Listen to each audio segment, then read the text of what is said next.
What is up, everybody? Welcome back to Miles TV. Today we're going to do the old faithful review of a podcast, D&D podcast. You know how it goes. Today we are talking about Jesters of Ravenloft, a Dumb and Dice show. I'm addicted to this show. Sign me up for the pod, sign me up for the Discord, sign me up for the Twitter, sign me up for everything. I've fallen in love with this show. It is great. I love the team. I love the voice actors. I love the players. I love the DM. Anybody who doesn't know, I did a kind of half and half review on season 1 of Jesters of Ravenloft. And I had my gripes about it. Some of the players were a little bit too, we'll say, anti-hero, and then there was no background music, but I kept listening and I fell in love with this. Dale is still the best character, hands down. I love Dale, but Tyler comes in a close second. I love Tyler's, he reminds me of me with his like nonchalant seriously. I would go see Tyler do stand-up. I want to see like Tyler Hewitt in a stand-up show. I think he's hilarious. But Dale is just sweet baby bean. So I've sped through season 1 of Jesters of Ravenloft. It was great. You should go listen to my review about that. I think I gave it an 8 out of 10. I've just finished season 2 of Jesters of Ravenloft, and I'm probably going to catch up to season 3, and I'll be able to listen every Thursday. I think that's when they drop episodes. I'm super excited to catch up because season 2 was great. Ryan LaPlante is a great DM. This man can do voices that I have dreamed of doing. He is so good at just switch. He will say he does this one voice that's a goblin called Dr. Deputy. And it's the goofiest voice I've ever heard. And he'll just switch out of that just instantaneously. And they'll say like something funny, or he'll say something funny in his goofy voice, and then he'll just go back to his normal voice or switch to another voice. And I'm like, how do you do that? The composure on this man is unbelievable. But anyway, so those of you who don't know, season 2, Jesters of Ravenloft, season 1, the whole show. It is a Dumb and Dice show. It stars the DM Ryan LaPlante, the players Tyler Hewitt, Dale Borovic, Adam McNamara, and Guy Bradford. They play as an improv group that I love how the show kind of do, because there's a lot of comedy D&D shows that feel like they have to play themselves in another world. And like I dig. I mean, I listen to Dungeons and Daddies. The Ikusai D&D aspect of it is cool. But everybody doesn't just tell the story. There's no problem with starting in that world and you're playing as heroes in that world. And that's because, I watch a lot of anime, so I'll get a little burnt out on that. But still a great story still.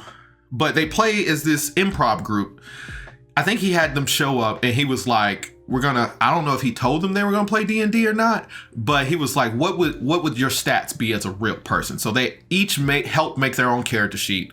And then they did like an improv group thing. And then they got teleported to to Ravenloft, D&D world. So they're playing their characters, their people, they're playing themselves in the world of D&D. And they made each other stats, so they kind of screwed each other over, so they couldn't min-max or, max out their stats the way they wanted to for the class that they were playing. Again, go watch my season 1 review, but we're in season 2. So the story so far is that they're trying to get home. Season 1, they found out that they have to go to 4 realms and kill 4 different Dark Lords of the realm and become the Dark Lords themselves. And once they do that, the god that summoned them to this realm, Ezra, will help them get home. Well, once they do that. Anyway, season 2 they killed the Dark Lord in the first world, in the first realm in season 1. Then they got teleported to the second realm.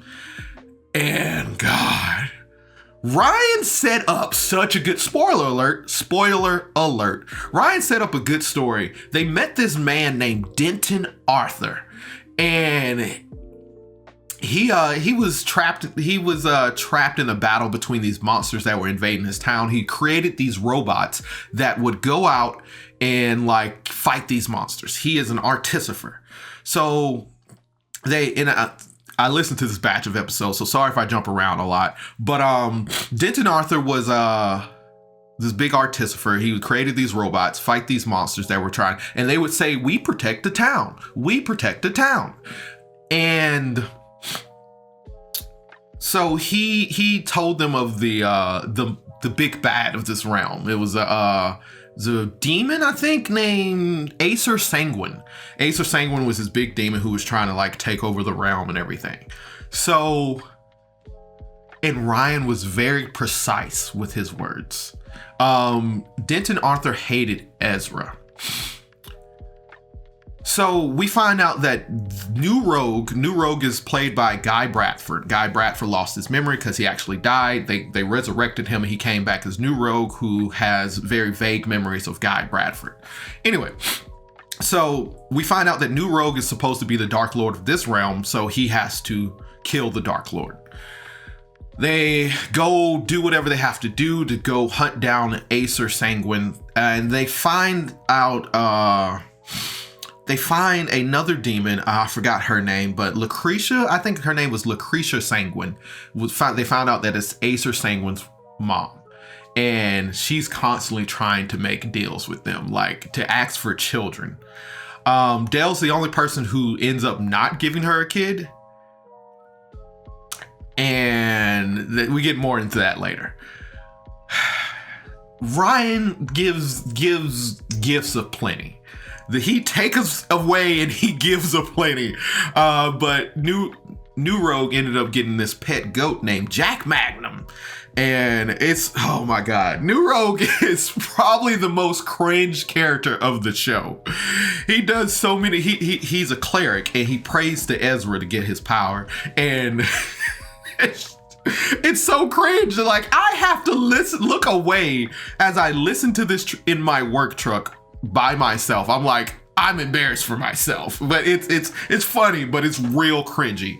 And I'm not gonna get into that anymore. But Adam is still the anti-hero from season 1 slash villain, because Adam gets infected by this symbiote, kind of Venom style, and he changes his name to Shadow Master. He was Shadow for a while, and they have this big intervention. And Ryan was like, I just found out you had split personalities like a week ago. So Shadow Master and Adam, Shadow, or whatever his name is, but he found out that he was locked away in his own mind. And I felt like he wanted to put justification of all his evil doing. So he was like, I'm two people. And so he split. And Adam reminds me of that D&D player of like, yeah, I can do that. And one thing that we've learned from Adam is when to use danger sense. And I think I need a counter. I need a counter of how many times this man says danger sense throughout the episode. It's like something happens, Adam's like in danger. Danger sense! Danger sense! He says it so much. And Ryan is so calm with this man. And, you know, like... He says danger sense so much. I'm just gonna leave it there. I was gonna open up with like danger sense, but he does. Tyler's just this laid back dude. He gets this familiar that's a bat, and the bat's so chill. He's so chill. Love Tyler. Dale can still see ghosts. So they make their way through this realm. They get to this big werewolf community, were community. There's were-tigers, were-rats, and werewolves. they find out that this Acer Sanguine's going to try to attack them. Oh, I'm skipping over an important part. When they get to the realm, and I'm kind of foggy on this because I don't remember. That was like episode 1 of season 2. That somebody made copies of them, and I think it was Acer Sanguine. He made copies of them, so it was 4 copies of each of them, and they were supposed to go out and stop them. The first person they found was Streamlabbing Tyler. I don't know if that's his Twitch name or whatever, but they called him Streamlabbing Tyler. And they were supposed to go out, find him, stop him. They find him, they fight him, and he had like some... And I feel like the DM was setting up something, but then it became too long-winded, so he didn't like do it right. I mean, not do it right, but like do it all. Because they fought Streamlabbing Tyler, and then like the rest of the army shows up, and then they end up fighting everybody else. But towards the end, they fight this big army and they lose. Everybody goes down, and I was like, oh, this is about to be a TPK. But Denton Arthur shows up with his robots at the end and saves the day. Then they wake up after everybody's down and everything. They wake up. Denton Arthur has them in chains. We find out that secretly Denton Arthur is the Dark Lord of this realm. And which makes sense, because every Dark Lord in the realm is living their worst nightmare. We find out that Denton Arthur lost his wife and made like a Frankenstein version of her, but he was trying to like build, he was turning people into robots for some reason, and he was trying to get his wife back the way he was gonna get, like he was finding parts to like make the perfect wife again, but everything was failing. He was stuck in this world cursed by Ezra. So it was his living nightmare, and that should have made sense when we first met him, but Ryan played it so well. He never said this person is the Dark Lord or that Acer Sanguine was the Dark Lord. Denton never said that. And I was like, that's how you set up a trap as a DM. I was so impressed by that. So they ended up having to fight Denton Arthur. And that was a whole thing. And Shadow Master was about to get the killing blow. And then everybody was like, that doesn't work like that. You can't do it. And DM trying to, and I know like the DM trying to stop, so we slow down time and we give Adam all the disadvantages and then give New Rogue all the advantages, so like we can hope that whatever. And I kind of wonder what would happen if Adam would have killed, Shadow Master would have killed Denton Arthur, but New Rogue ends up killing him, and he becomes the new Dark Lord of the realm, and then he lives his worst nightmare. What happens is they wake up again. Guy Bradford's back. They're all like in love. They're like, hey, they find out that they can't say Ezra's name to help them, or they get hurt. And then they can't say, and if they like blast, they say they curse Ezra's name, they get healed some kind of way. And nobody asks like what happened to New Rogue, and they're just really happy that Guy Bradford is back. And then we pan out and we see New Rogue trapped in this dimension, watching his friends through a portal that have not asked about him, that are cursing the name of Ezra, his lord, that he is a cleric, his god. And that's how season 2 ends. And I mean, they got Guy Bradford back. I like, New Rogue was cool and all, but they got Guy Bradford back. I don't really see a downside with this, besides New Rogue was a human being and he had an entity, and so I don't know what's gonna happen there. Is this Guy Bradford real? Or is it just an amalgamation of their thoughts and dreams and wants and everything? Is Guy Bradford, because he did say you cannot bring anybody back to life. And I think Ezra even said that, like, he's dead. There's nothing I can do. And he tried to bring him back, and that's how we got New Rogue. So is this guy Bradford fake? Anyway, so that's the end of season 2, I'm sorry. And I'm about to start season 3. So I'll probably try to do a mid-cap review of season 3 because they are on season 3, and I think the new episode just dropped. They stream, so I don't know if I'm gonna watch the streams, but I'm definitely going to listen.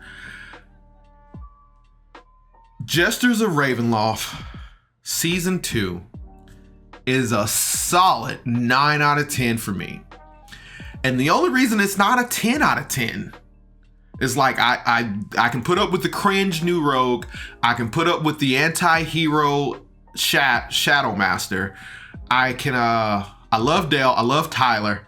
The background music. I just wish there were sound effects. If there were sound effects, this show would be a solid 10 out of 10 for me. And I think the reason why they don't do sound effects is because they stream live. But just set some ambiance in the background. That's my recommendation. Still, if we had some ambiance for the get a sound guy. Hire me as the sound guy. Don't hire me as the sound guy because I'm too indecisive on sounds. But I mean, like when they upload the videos as audio podcasts, maybe throw some sound on the back end. You can hire me for that though. Hire me for that. Anyway, but yeah, solid show, and I think they're all Canadian too because they made a Canada joke, and I think in the intro they tell you the time, and then they're like, "That's Canada time." Solid season. I really enjoyed this season. It is a comedy podcast, so there are a lot of moments that you're just like, that comedy is not for you. And everybody brings a different style of comedy. Like I said, I love Tyler's comedy. He is more my type of comedy. Dale is just, you don't want to see anything bad happen to Dale because she's just, Anyway, and then Adam, it's like you love to see bad things happen to Adam as he shouts danger sense. And then Guy Bradford, he is the cringe comedy to the thing. If you aren't listening to Jesters of Ravenloft, do yourself a favor and listen to it. Season 1, I will say, is a little how it starts off. You're just like, okay. I tried to get a couple of people listening to it. A few people stuck with it. A few people were just like, this isn't for me, because they couldn't get past the why do you have to play yourself in D&D? But once you get past that, once the story gets going, you're just like, oh, okay, this is great. Check it out. Join the Patreon. Follow them on Twitter and all their social media. I really hope they have a Discord so I can hop in the Discord and like bother people. Not really bother people, but just ask my questions. But I love Jesters of Ravenloft so far. It is a great show. I hope that you check it out and you watch it. Tell them that Miles TV sent you. Do you have any recommendations for me to listen to another podcast? I'll happily review it. Let me know. Also, unsponsored plug. Dum Dums and Dice has another show. They broadcast at the beginning of every episode. It's called Canada by Night. I've listened to the first I want to say like 10 episodes. It is great. I started listening to Jesters of Ravenloft a lot more, so I had to put that down, but I'm gonna like continue to listen to it. You should check it out. I want to support more of their shows, so I will probably be doing a review on that at some time, but it is a Vampire of the Masquerade podcast. If you ever wanted to learn how to play Vampires of the Masquerade, I think this is a great way to be introduced to it. I don't know if it's considered comedy, as more serious, but there are some funny moments there, but I think it's a more serious, suspenseful podcast. So check them out. And as always, thanks for tuning in to Miles TV. I hope you guys have a good day. Bye.